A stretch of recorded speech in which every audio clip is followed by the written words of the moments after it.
Jovens paranaenses. Num livro já antigo, Wilson Martins escreveu que o Paraná era um Brasil diferente.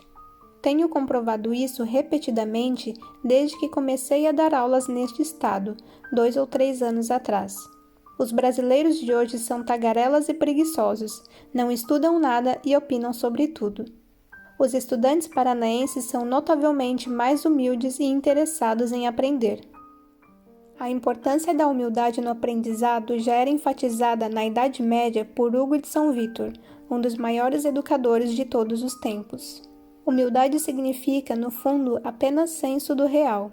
O culto universal da juventude obscureceu essa verdade óbvia, a ponto de que todo mundo já acha natural esperar que, aos 15 ou 18 anos, um sujeito tenha opiniões sobre todas as coisas e, miraculosamente, elas estejam mais certas que as de seus pais e avós. O resultado dessa crença generalizada é desastroso. Todos os movimentos totalitários e genocidas dos últimos séculos, comunismo, nazismo, fascismo, radicalismo islâmico e etc., foram criações de jovens, e sua militância foi colhida maciçamente nas universidades. O culto da juventude traz, como um de seus componentes essenciais, o desprezo pelo conhecimento. Se ao sair da adolescência o sujeito já traz na cabeça todas as ideias certas, para que continuar estudando? No Brasil, esse preconceito arraigou-se tão fundo que já parece impossível extirpá-lo. O efeito disso é que milhões de jovens, incapacitados para perceber as mais óbvias realidades, se creem investidos do direito divino de julgar todas as coisas, homens e fatos.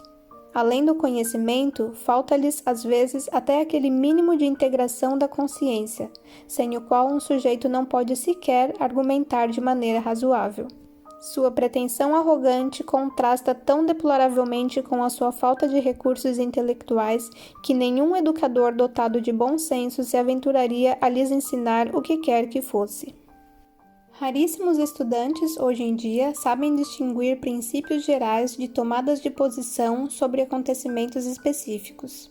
Adotam uma opinião sobre isto ou aquilo, sobre o homossexualismo, sobre a guerra no Iraque e fazem dela imediatamente um princípio universal, extraindo-lhe conclusões que desmentem os próprios princípios da lógica ou do direito nos quais, não obstante, continuam se baseando para raciocinar sobre tudo ou mais.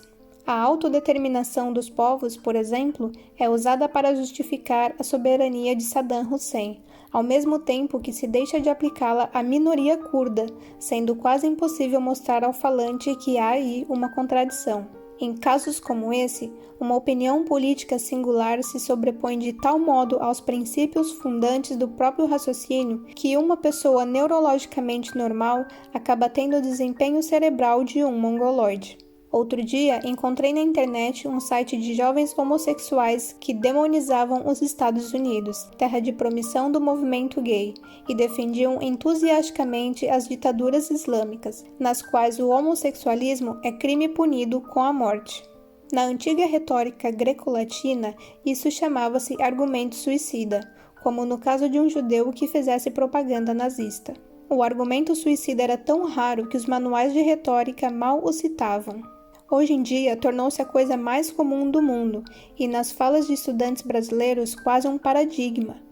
Os exemplos que citei são só 2 entre milhares. Quanto mais lisonjeada por pais e educadores, mais a juventude se torna estúpida e incapaz, anunciando uma maturidade de ressentidos, fracassados e invejosos. Tenho me defrontado com esses tipos no Brasil inteiro, mas garanto, entre os estudantes paranaenses o número deles é bem menor. Não sei como explicar esse fenômeno, não conheço a história cultural do Estado a ponto de arriscar alguma hipótese.